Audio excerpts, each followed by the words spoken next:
Hey people, I'm Trellec, and today I'm going to be reacting to Getting Punched for Free by TheOdd1sOut. I've watched some TheOdd1sOut videos. I watched the Subway video, all the Subway videos, and I watched the what was the one? The one with him and Jading in the Mr. Beast challenge where they were shooting balloons. Those are the ones I've watched, and I decided to react to this one, Getting Punched for Free. Looks like he's boxing. So yeah, let's see what TheOdd1sOut has to say about this. Let's see his story. Go show some support to him. I'd appreciate some support too. And let's get into this. Yeah. Using that jab to paw, looking for the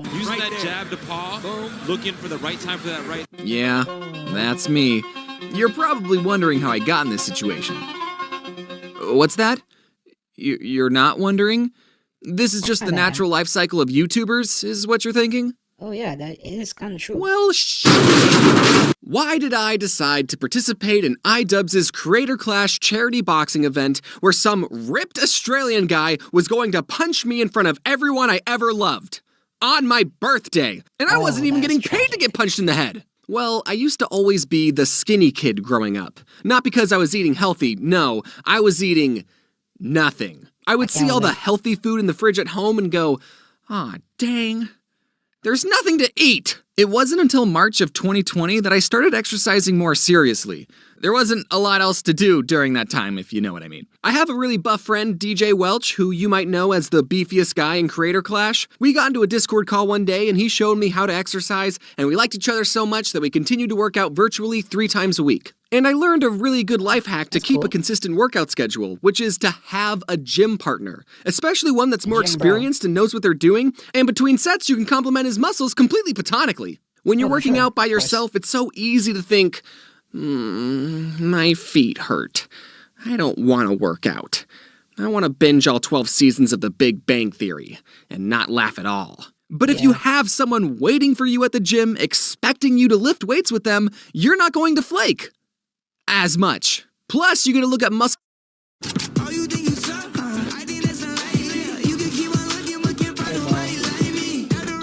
muscles in the gym platonically. Sometimes you have to search for opportunities. And sometimes Ian from the channel iDubbbz drops into your DMs and asks, "Hey, wanna get in a fight? With a bunch of other YouTubers?" Sounds cool. Completely platonically. It was probably the fact that I had been working out for quite some time, mixed with ignorance of what I was actually signing up for, that I, without any hesitation, was immediately on board with the idea and responded in all caps, "Yes! I've actually been working out!" Ooh, that's the biggest mistake. Assuming that because you're working out, you can fight? Oh my god. I have a good number of years in boxing, and before that, I had, the typical male confidence of being able to action movie my way out of any situation. And wow, sparring session was an eye-opener. People like to say, don't bring your pride into the boxing gym. I don't know about that, because I feel like my pride was what kept me coming in, because I wanted to get better. I can't just stay a loser. I was going to be fighting an Australian YouTuber named I Did a Thing, which is such a stupid username. His whole username is made up of 4 one-syllable words. That's like a whole sentence. Dude's got a whole sentence in his username. Yeah, I didn't have any information on I Did a Thing. While most fighters got to actually meet their opponents and go on their podcasts, I had to stalk my opponent's Twitter for any information I could use. Aha! A clue! He says in this tweet that he's 6'4". I'm in trouble. Yeah. But at least I Did a Thing had even less information about me. Try finding a recent picture of what I look like in 2022, Alex. Google says I'm 5'9" for some reason, which now that I think about it, that would make our fight seem way more stacked in his favor. So yeah, I'm totally 5'9" and Let me check that actually.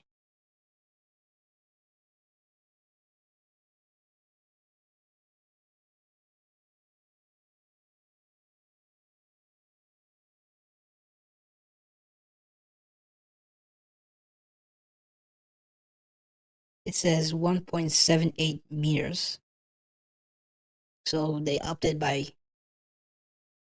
1. Seem way more stacked in his favor. So, yeah, I'm totally 5'9" and not 6 foot. Yeah, I did a thing was clobbering on a slightly taller Michael Reeves. I told DJ, hey, I'm gonna be in a boxing match. Good thing I'm starting to put on muscle. And DJ said, oh, no. What we've been working on won't help you in boxing whatsoever. Yep. What? So Ian found me a boxing coach named Michael Flores, who's a 4 times Maybe Emmy it'll help your shoulders get bigger. That way you'll be able to block more. But that's about it. nominated belt holder, and a total bro. I started training in January with the fight happening in May, and even though the final results may not have looked like it, I did train hard for this and took it very seriously. Michael wanted me to train every single day except for Sunday, and DJ could have me on Fridays. DJ, Michael's gonna be my new gym bro. Bro, I'm gonna miss lifting with you, bro. The very first time I trained with Michael, he told me, boxing isn't something that you should take lightly. When you step into that ring, you're going to war. And I said, oh, yeah, dude, don't worry. I work out. I know all about war, like a lot. But it wasn't until my 3rd training session where it actually hit me, I'm going to be fighting I Did a Thing in front of all my fans and loved ones and will have an incredible amount of motivation not to lose and look bad. And I Did a Thing will be fighting me in front of all of his fans and loved ones and will also have an incredible amount of motivation not to lose and look bad. This is probably what Michael was talking about. And this is where I learned another amazing workout life hack. If you need motivation to get in shape, pay someone in Australia to come beat you up on your birthday. You'll tell yourself, am I really not going to go on a run today when there's a dude in Australia who wants to beat me up? Am I really going to eat this cupcake when a dude in Australia wants to punch me in the solar plex? In February, Ian tweeted out, looking for a heavyweight content creator, 200 plus pounds who is down to box. Last spot available, you will be fighting a legendary Twitch streamer. And in March, DJ messaged me, hey, is Ian still looking for someone? And it turned out he was still looking for someone, so in April, DJ got added to the roster, and me and him are reunited. So DJ had about a month and a half to train, which was a little less than me, but I think he turned out fine. He goes down. Since none of us were professional boxers, that meant this was a brand new and frankly bat crap crazy experience that we were all facing together. Every single fighter trained hard for months, and we all respected the gosh darn hell out of each other. The level of camaraderie at this event was insane. And platonic. None of the fighters had any real beef with each other, except Dad, maybe. I don't know, it's hard to get a read on that guy. Whenever a fighter was done with their match and they returned to their locker room, regardless if they just won or lost the fight, everyone would applaud them and tell them good job. At least that was the blue corner. I don't know what the red corner was doing. So, let's talk about my fight. If you can call it that. There are a surprising amount of strategy and fundamentals in the sport of boxing, but the moment that bell rings and there's a dude from Australia trying to kill you mixed with the most adrenaline you've ever felt in your life, all of those fundamentals go out the window. Yeah, you know, there's that saying that everyone has a plan until they're getting punched in the face. I think it's pretty good saying, especially for boxing. Just try not to get punched in the face. Try not to get punched at all, really. 0.74 rounds. I wish I could tell you about all the intricate strategies that played out in my head, but the only thoughts I had during the fight were survive, survive, survive. Ow. Where am I?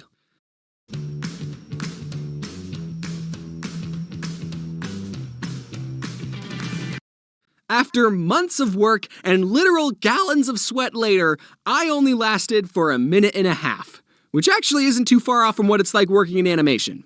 I had a few notes on my performance, like I definitely should have moved my head better. And yeah, I got hit in the head a lot, but I did get Alex with this nice body shot and he did this weird spinning move, and then I just watched him do it for some reason. It is what it is. Half of us had to lose, and I lost. To be fair, I don't think you would have capitalized on that properly at your skill level.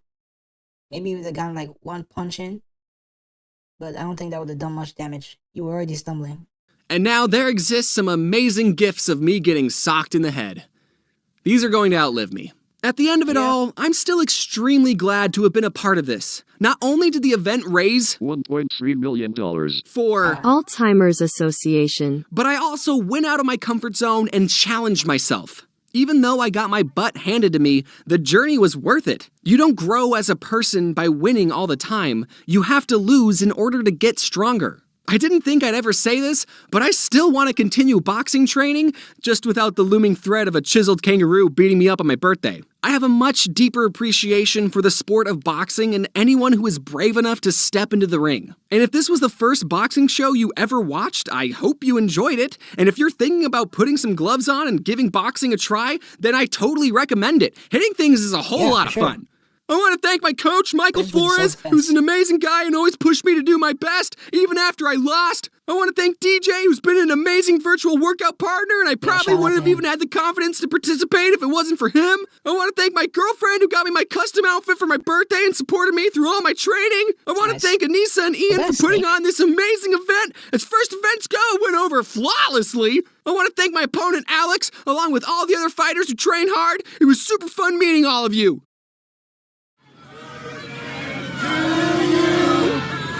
Happy birthday to you. Happy birthday, dear James. Happy